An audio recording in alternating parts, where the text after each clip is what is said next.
so much. That's the best introduction I've ever had coming on stage. So hopefully I'll get to see the video later. It looks like you liked it from my positioning over there. It's great to be back in Athens. I love it here. I had the chance, actually, I'll tell you a little secret. I came a few days ago. And I've been on the hunt for experiences over the past couple of days, and I've achieved that for myself, because that's what I look for when I travel.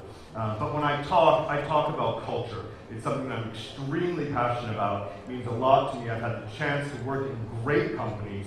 Netscape, some of you may have heard of before. Google, I'm sure you know. But these companies were built on culture. And the reason that they were successful is because of that culture that was built. So, what is culture? Okay, everybody probably has a different idea in their head right now about what I might talk about. Some people might think something like this, right? The slide in the office, it's very, very cool, right? We need this on our marketing information, so candidates will say, I want to work in an office that there's a slide, right? Or, I want to work in an office where there's a massage table, right? Because I'm super stressed out and I need to get a massage every day. Or, my personal favorite, the aquarium tank with the massage chair, or if you really prefer, lie in a bathtub. Okay? This is an actual office room in Google in Zurich. I did go once. Okay? Once. Or maybe you like to play video games or a little bit of foosball, right? So a lot of people think that's what culture is about. It's not. That's marketing. That's fun. Okay, it's cool. But you don't have the chance to go play foosball or sit in a massage chair when you're getting work done, or as Paul likes to say, when you're getting shit done. People don't hang out there. It's cool to put on the media. Okay? This is what culture is, and the slide is intentionally a mess. Okay? I don't intend for you to read it all. I don't intend for you to process it all. Culture is so many different things. It makes up so many different parts of your company. Okay? I have one example I think is very interesting for you. There's a hotel chain in the US called Kimpton. Maybe some of you have heard about it. It's a very different kind of chain because their atmosphere within their employee organization is very, very positive. And it was started that way intentionally by the founder. Okay? This year, they broke into the top 10 of the best places to work on Forbes. Never before has a hospitality company been in the top 10. They've been on the list for the past 6 years. It's pretty impressive. It's pretty impressive, so they're doing something right. And so here are some of the things that they're doing, some of them you might see up there, that you need to think about, okay? Number one, and most importantly, number one, hire right. Hire the right people, okay? They think a lot about how do we inspire and engage our staff. They think about how do we back up or stand up for our staff when they need something from us? When somebody's causing them problems, we've got their back. They offer flexibility, which is what more and more and more people want these days. So how do you cater to that desire for flexibility? And they offer extras. Okay? This is an instance of a company that's doing it right, and the returns on that are significant. Studies prove that with positive, high levels of employee engagement, you will increase productivity by 31%. 31%. That's a lot, right? Adds a lot to your bottom line. And in particular for the hospitality industry, that same plan reduces turnover by 54%. Reduces turnover. You all face that. I know you do. Huge issue. Reduces turnover by 54%. So how important is culture? Okay? Let's talk about Airbnb. Who cares what you think about Airbnb? The thing is, when Airbnb was somewhat young, an investor in Silicon Valley named Peter Thiel said, I'm going to invest $150 million into Airbnb. This was a while ago, some years ago now. $150 million US dollars. Today, Airbnb has raised $4.4 billion. Okay? So, what do you do when your investor says, I want to give you $150 million? You, if you're intelligent, invite the investor into your boardroom and you say, listen, what is your advice? What should we focus on to keep growing and be successful? And do you know what he said? The number one thing? Sorry for the language. Don't fuck up the culture. That's what he said, right? He didn't say, let's look at the bottom line. we should focus on marketing or whatever. He said, don't fuck up the culture. That's a huge statement, right? Huge. So if that doesn't impress upon you that building your culture is important, I don't know what will. So I've tried to break it down in a couple of easy to manage areas that we can think about, okay? So I've chosen 3 things that I think are part of all great cultures. One is decision making, okay? How do you make decisions? Do you empower your employees to make decisions? It goes a long way, right? Some people may know that at the Ritz-Carlton, every employee is given a budget of $2,000 US to solve guest problems. $2,000 US. That's a lot. Ritz-Carlton's a giant organization, luxury hotel. But it doesn't have to be $2,000.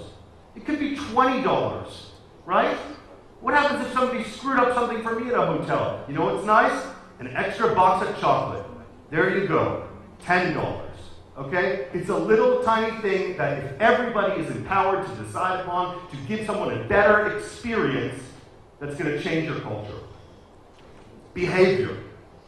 Okay? How do you behave? And this goes for the leadership in the executive teams within your companies, whether you're a small 5-person company or a big 10,000-person company. How do you behave? Because that's what people see, right? How do you talk to your employees? Do you talk the talk, walk the walk, right? They're going to see that, and therefore your guests are going to see that. And the behavior plays a huge role in what we experience as customers. Finally, communication. And this one, I think, trumps all. I should never say Trump. Sorry. So, communication, right? Here's the thing I've found. So, I worked at Netscape, I worked at Google. For the past 8 years, I've been working mostly with small startups. And I've done a lot of interviews with people who work at startups, and I talked to them about how do you perceive communication within the company. And I've also had a chance to do it at some bigger companies. 99 times out of 100, the answer that comes back is that communication within this organization is poor. We don't receive enough communication, we don't understand what's going on, we don't know what direction we're going in, we don't know why we're here. Okay? And on the flip side, when you talk to the executives or the leadership, they say the communication is fine. They say, we send out an email update once a month, we get everyone together once every 6 months or once a year. We communicate really well. Wrong, wrong, wrong. Okay? Guaranteed, most of what I tell you today, you're going to forget by this afternoon. It's reality. You're overwhelmed with information, right? Email, WhatsApp, Instagram, Facebook. It's all like beating on us all day long, right? But if you're running a business and you want people to believe in something, you have to communicate and communicate and communicate over and over and over again until it's beat into the head of every single one of your employees, right? Where they are then speaking your language. I work for a company in Oslo that has nothing to do with tourism. It's a printing technology business, right? The guy, I worked with him for 3 years. I could pitch you his company better than he can at this point. Because he just said every single time I was on the phone with him, David, we're on a journey. It's like preparing your journey to climb Mount Everest. And this is very visual, right? You can visualize that. Okay, you're on a journey to climb Mount Everest. I see what that looks like, right? So very, very visual and repeated over and over and over again. Never think people you work with know what you think, know what you've said. Repeat it over and over and over again. Okay? So let's move on to examples of this. This is from a company, very small tech company, no one probably has ever heard of. Doesn't matter. It's called Buffer, if you ever want to look it up. What's important here is to look at this and understand that this is the value statement or the list of values from Buffer. Okay? And I think what's so interesting about it is 2 things. One, it covers those 3 areas we just talked about. Decisions, behavior, and communication. If you look at every line, all of that relates to one of those 3 areas. The other thing I love about it is you can relate to it, right? Most people in this room, I guess, most people in the room think that looks good. Think, I can relate to that. I'd like to work in that type of environment. But then, only if it's real. Because anybody can put values on a piece of paper or on a poster, but how do you live it? right? How do people feel it within your company? And so let's go to examples that you might relate to better. So this is Kimpton, okay, the hotel chain that I was mentioning earlier that won or ranked very highly on best place to work, okay? So you look at that, and you may think that's unique. You may think it's not unique, okay? You may think it's very interesting in a place you'd like to work. You might think it's not. Both of those reactions are good. Why? Because actually, you want to use that to attract the right people, the people who are going to fit into the culture that you've established, right? There's no one great culture. Look at Amazon, right? Amazon, highly successful business. Many people will tell you the culture sucks. Well, maybe for a lot of people it does, but for a lot of people it doesn't. And it works really, really well for those people who fit into the company. Okay, and that's what these guys are trying to do, and that's what they're trying to show, and based on the reports, it works. This is just a personal one that I found that I really like. This is Six Senses, okay?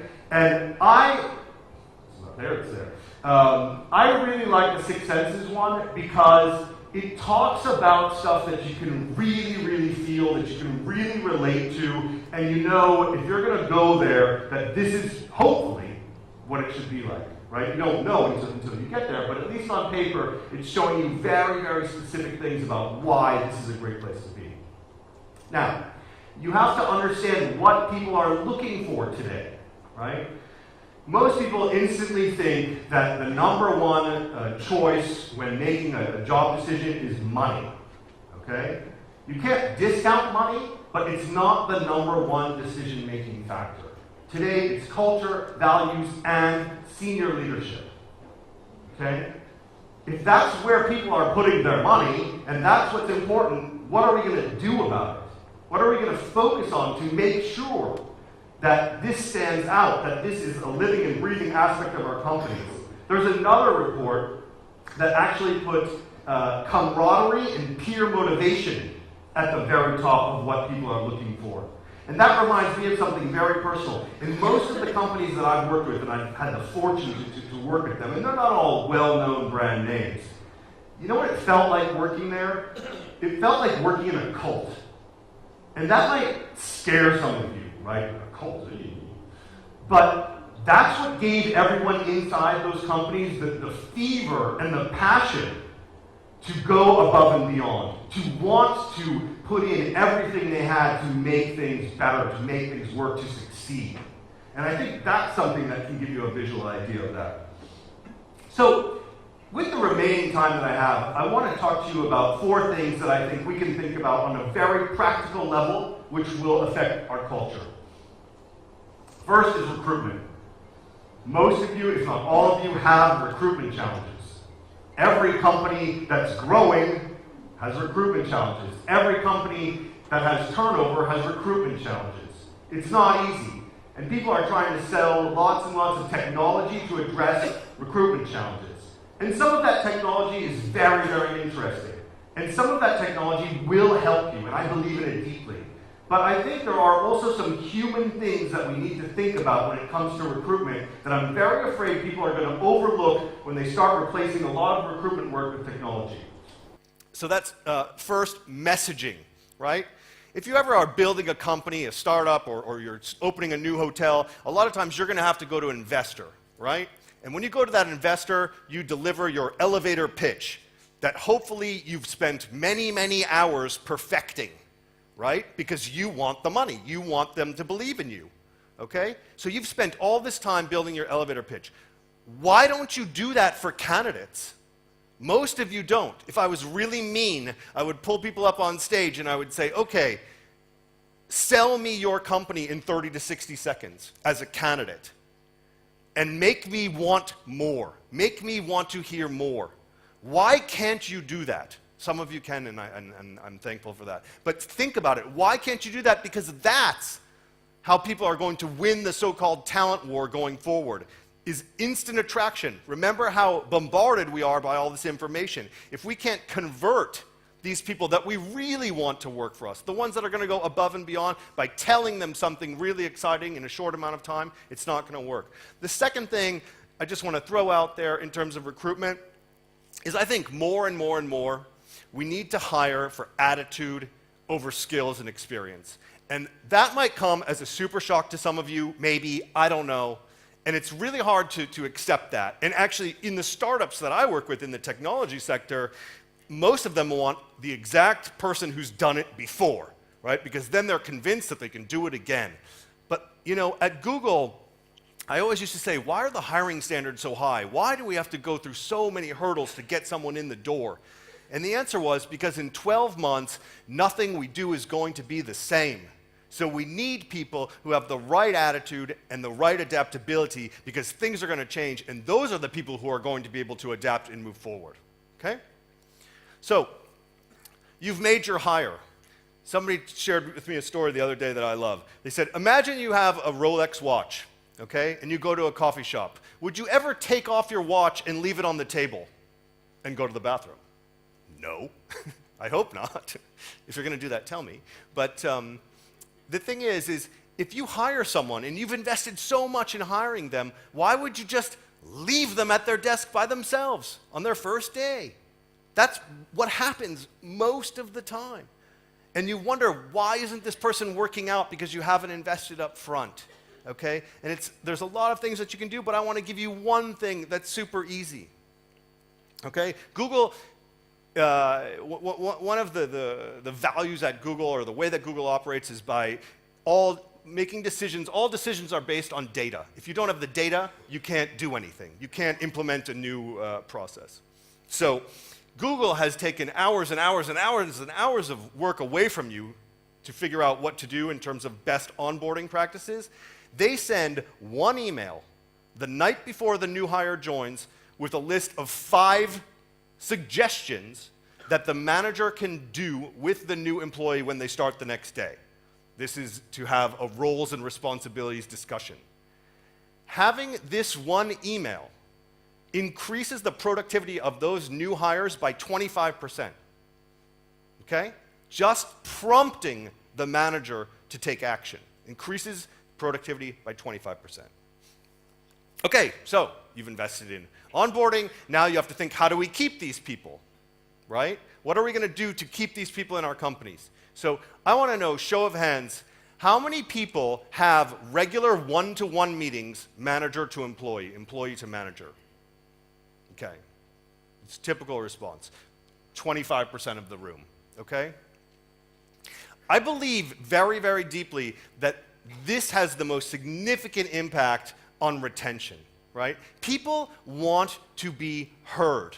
People want feedback. People want advice. Think about your stay in a hotel, anytime, anywhere. What happens? One thing, there's usually a comment card or something in the room, or certainly there's an email after asking for your feedback every single time, right? And you, as business owners, you want that feedback. You're desperate for that feedback to make that experience better.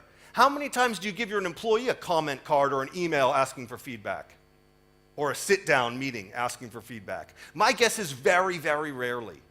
But that's what these people want. And it will help you to also understand what they need and where they want to go so you can help them get there.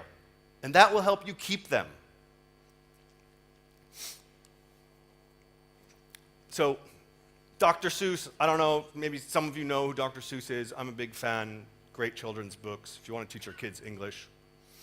But learning and development is critical today, right? What most young people, millennials, Generation Z, whatever you want to call them, what most of them are looking for, in addition to what we discussed earlier, are learning opportunities. They want to learn new things. They want training, right? And when I say that, many of you in the room probably think, oh God, we have to put more training into our budget, right? It's going to cost me more money. It's going to take more time. Google invented something, I think, or started something that I think is fascinating, okay? And if you like what I'm telling you, you can follow that link and go check it out. But one day, somebody within Google said, you know what? I want to propose a class to anybody within the organization who wants to take it. And I don't know what that first class was, but it started moving forward and people started offering classes. How to get better at doing Excel, how to get better at advertising, how to dance salsa, how to make a burrito, And I'm not kidding, right? Anything. It was open, anything.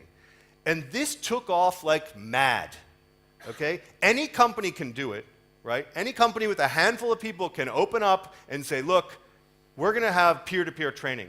And the most fascinating thing about Google's peer-to-peer training is that today, with somewhat 60,000 employees, maybe more by now, 80% of Google's training is done peer-to-peer, okay? That's massive, massive in terms of employee engagement, also in terms of cost, okay? So doing some really interesting things. So I think there's lots of things you can do, whether you're a small company or a large company, thinking about how to add to the culture and what you're going to do to move this forward, increase the engagement with your employees. So there's this guy who founded a company in the US called Zappos, basically like Zalando in Europe, was hugely successful, extremely well known for customer service. It's the reference for customer service in the US, and that's his quote: if you get the culture right, everything else will follow.